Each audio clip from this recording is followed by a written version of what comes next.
Dominus vobiscum.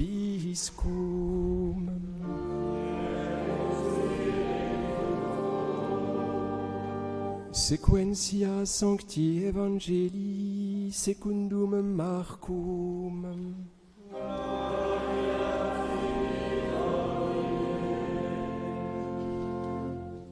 En ce temps-là, comme il y avait avec Jésus une grande foule et qu'elle n'avait pas de quoi manger, il appela ses disciples et leur dit : « J'ai pitié de cette foule, car voici déjà 3 jours qu'ils restent avec moi, et ils n'ont pas de quoi manger. Si je les renvoie chez eux à jeun, ils vont défaillir en route. » Et certains d'entre eux sont venus de loin.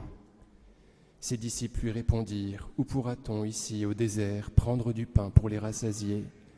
Il leur demanda : « Combien de pain avez-vous » Ils répondirent : « 7. » Alors il ordonna à la foule de s'asseoir par terre, et prenant les 7 pains, il rendit grâce, il les rompit, et il les donnait à ses disciples pour qu'ils les distribuent. Et ils les distribuèrent à la foule. Ils avaient également quelques petits poissons. Il les bénit, et il dit de les distribuer aussi. Ils mangèrent et furent rassasiés, et on emporta les morceaux qui restaient, c'est-à-dire 7 corbeilles. Or ceux qui avaient mangé étaient environ 4000, et Jésus les renvoya.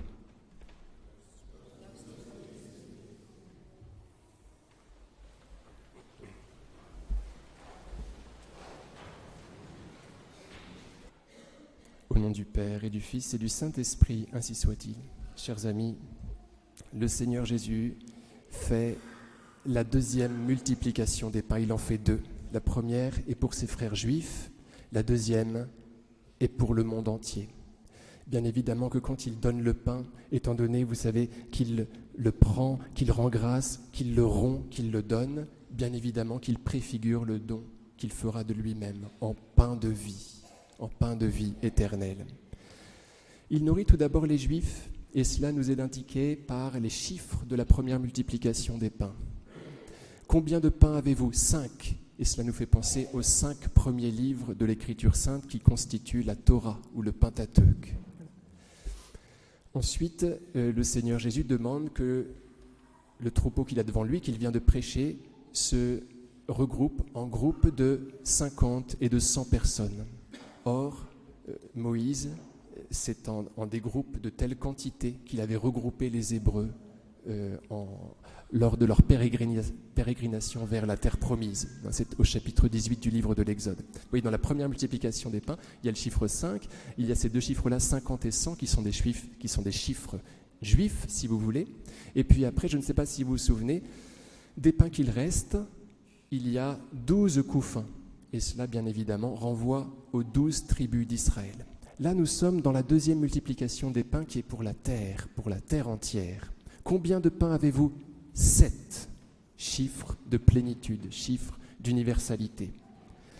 Il les donnait à ses disciples pour qu'ils les distribuent. Ils les distribuèrent à la foule.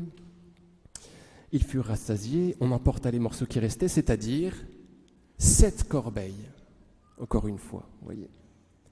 Or, ceux qui avaient mangé ce jour-là étaient environ 4000.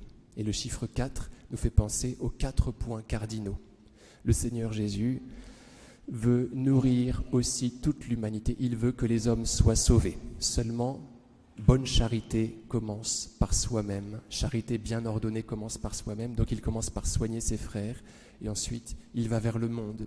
Mais n'oublions pas ce grand souci du Seigneur Jésus qui est que tous ses frères humains entrent dans le troupeau de son Église.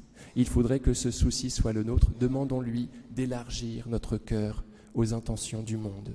Que nous soyons comme Saint Dominique, voyez, qui pleurait la nuit, angoissé pour le salut des pauvres pécheurs. On n'est pas tous obligés d'en arriver là.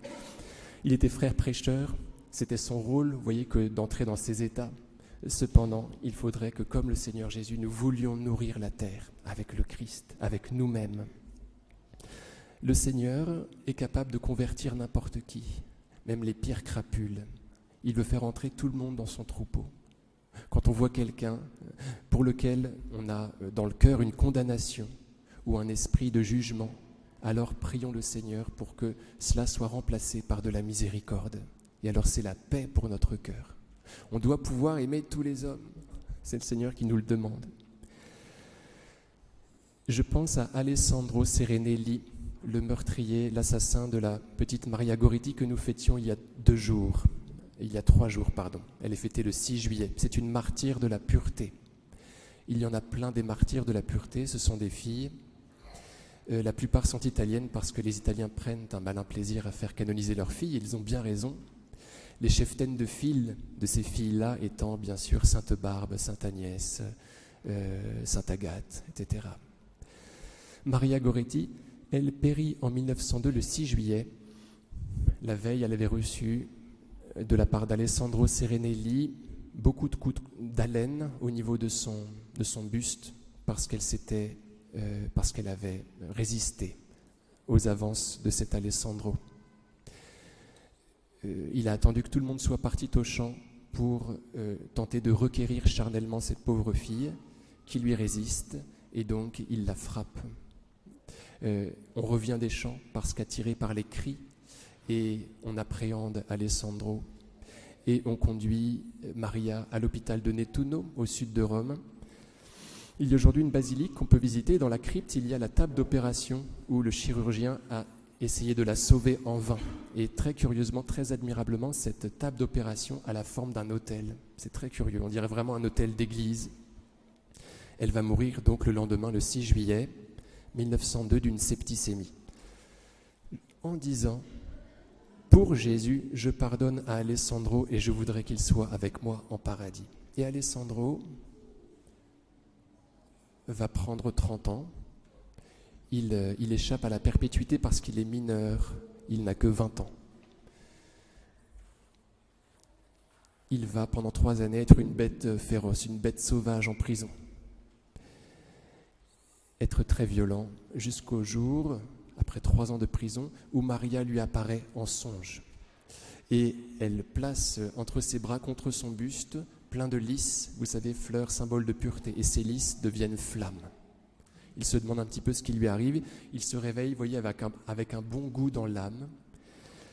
Et voilà que, quelques instants après, frappe à sa porte l'évêque du lieu, Monseigneur Blandini, qui lui dit « Voilà, cher ami, j'ai oublié de vous dire que quand Marietta a rendu l'âme, elle a dit « Pour Jésus, je pardonne à Alessandro et je voudrais qu'il soit avec moi en paradis. » Et donc c'est bien évidemment, pour lui, cette déclaration, pour Alessandro, est bien évidemment la validation de son songe. Il reçoit à ce moment-là l'absolution de la part de Monseigneur Blandini. Il va devenir un prisonnier modèle, il va gagner 3 ans, donc il ne va faire que 27 ans de prison. En sortant, il demande pardon à Assunta, la maman. Il assistera à la canonisation, assis juste à côté, à la canonisation de Maria, assis juste à côté d'Assunta. Et puis après 8 ans de vie dans le monde, il rentre chez les frères mineurs, où il ne sera pas vraiment moine, où il sera serviteur, et il meurt en odeur de sainteté. Jésus veut que tous les hommes soient sauvés. Il y a une possibilité de conversion pour toujours. Vous voyez, Jésus nous propose d'être plongé, c'est ce que dit saint Paul dans la lettre aux Romains, Jésus nous propose d'être plongé en lui, en sa propre mort. C'est-à-dire que c'est lui qui réalise pour nous la mort au péché. On plonge en Jésus et on apprend. On savait que c'était le baptême, le plongeon dans la Sainte Trinité, ça on le savait déjà. Là, on apprend qu'on plonge aussi dans la mort de Jésus. Nous tous qui avons été baptisés dans le Christ Jésus, c'est dans sa mort que nous avons été baptisés. Autrement dit, nos morts à nous-mêmes, nos résistances à nos égoïsmes, nos renoncements à nos égoïsmes, nous ne pouvons que les réaliser qu'à l'intérieur de Jésus, que parce que nous rentrons dans son mouvement de mort à lui-même. Vous voyez, il est le chemin, et c'est dans la nacelle qu'il est lui-même que nous réalisons nos mortifications, et une mortification définitive au péché. Et donc une joie définitive. C'est au péché qu'il est mort, celui qui a été plongé en moi, dit Jésus. Vivant, c'est pour Dieu qu'il vit.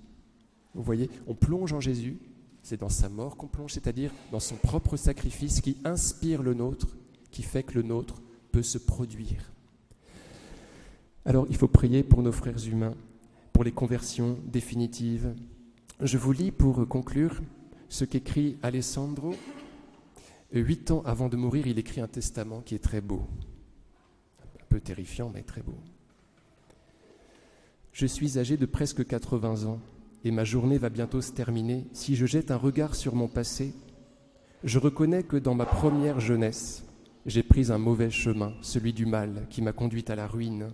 J'ai été influencé par la presse, les spectacles et les mauvais exemples que la plupart des jeunes suivent sans réfléchir, mais je ne m'en souciais pas.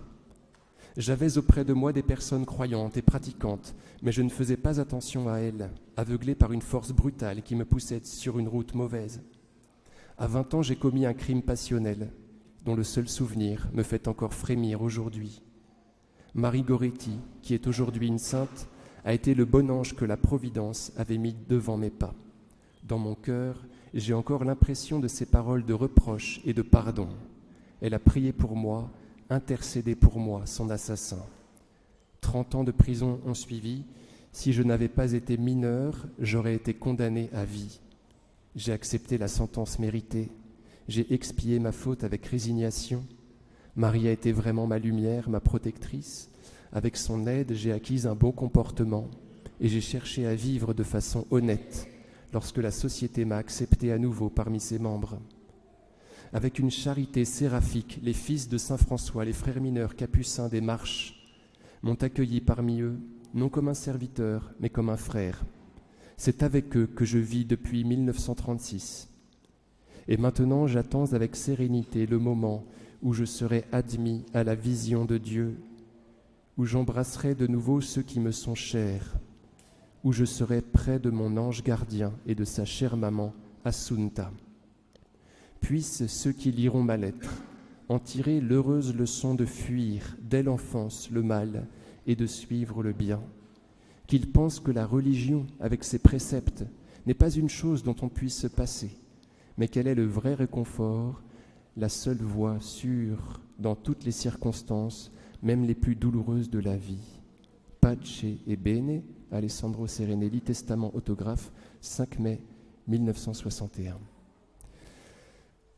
Alors, chers amis, vous voyez, c'est par la pureté de Maria. Elle place sa propre pureté. Vous savez, quand il rêve d'elle, elle place les lys de sa pureté sur son buste qui deviennent des flammes. Autrement dit, sa pureté purifie Alessandro. N'oublions pas que tout effort est bénéfique pour les autres. À chaque fois qu'on fait un effort en n'importe quelle matière, chaque fois qu'on s'élève vers le ciel, eh bien tout cela profite aux autres. Au nom du Père et du Fils et du Saint-Esprit, ainsi soit-il.